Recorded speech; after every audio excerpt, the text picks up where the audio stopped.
gasho iyo meel ay dhulay maartay degto taana waxaan rajaynayaa waxa uu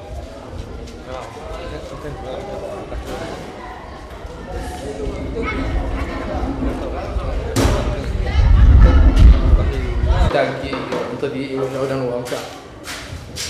waa maartay ku cunteeyaan laakiin hadda awoodda hadda waxay noqotay waxa in loo dhigo xasiig ay maalintii ku cunteeyaan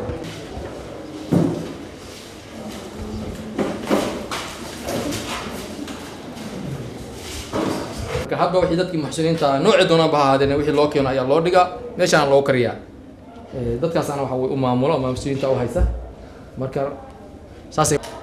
tiro dhan arday waana agoon ardaydaasi tiro dhan 450 arday oo agoon ah waxaa ka shaqeeya shaqaale dhan 18 qof shaqaale ah dugsigu waxa uu furan yahay muddo 11 sano ah markii dhismaha hadda uu ku jiraa waa dhismo dawladeed oo dawladda ugu daaqday awal se wuxuu ku jiri jiray dhismo kira ah marka ilaa 150 gabdhood iyo waxa weeyaan ardayda tiradaas leegi iyo 300 oo wiil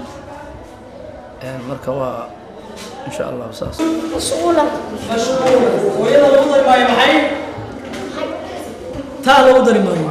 sidoo kale sidii ma zaalat alxadiiqatu baciidatan nuri tantaale waa laga diray ma zaala almudarris mashquul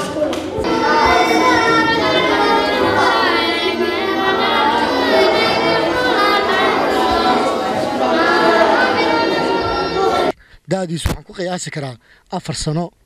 ma haysto meel uu saxdo hoyna ma leh duurka cidlada aan maanta fadhino ayuu joogaa indhihiina ayaad ku arkaysaan mar dhow waxaan tagi doonaa meelaha ay degan yihiin iyagoo aan ballahayn meel ay saxdaan buulal bay degan yihiin roobka hadduu caaw yimaado meel ay cunuga Soomaaliga uu ka galo ma haysto haddaba Soomaaliyeed daawanaya meel kasta aad joogtaan xilli walba aad daawanaysaan iyo waqtigiina nasiya caawiya caruurtan Soomaaliyeed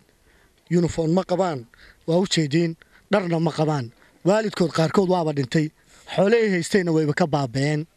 haddaba waxaan idinka codsanaynaa